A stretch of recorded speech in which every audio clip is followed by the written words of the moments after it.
My name is Courtney Shallow. I'm a holistic health counselor with Your Life in Balance, and today I'm going to talk about the old pyramid versus the new pyramid, but also in comparison to a holistic pyramid. So the materials that you need would be a good nutrition plan and advice from your holistic health practitioner.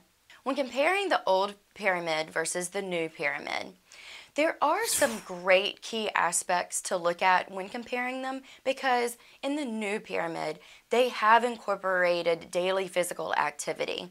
And when looking at the different food groups to take food from on a daily basis, the more activity the higher your activity level is, the more that you can consume of that from that food group. And of course, the more sedentary you are, the less that you're going to want to eat. When looking at the old daily food pyramid, it was really the bulk of it was based on your grains, your whole grains, your bread, your cereals. And, now we know that,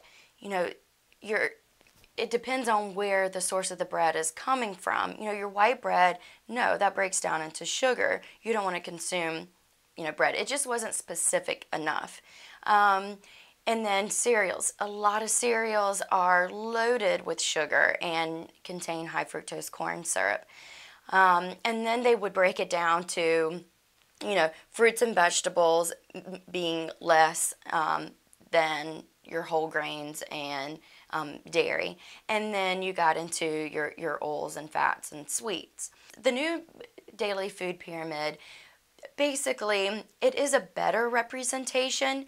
I still don't feel that we need the bulk of our diet from grains or from dairy, and this goes back to everybody's different and everybody is based on bio-individuality. Some people can eat grains and some people don't do well on them at all.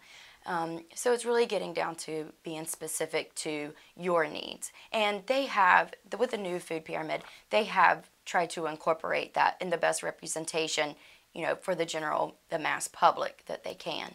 Now, what I do feel that the USDA pyramid is lacking in general is what I like to refer to as the holistic pyramid. And when looking at the holistic pyramid, we're looking at those social aspects that are present in our environment every day that we might not necessarily be able to put on a plate. Our careers, our personal relationships, our spirituality, and physical exercise are all foods for our mind, body, and spirit. Just because we can't put them on a plate doesn't mean that, we're gonna, we might overeat in one area of our lives to overcompensate for that aspect that is lacking.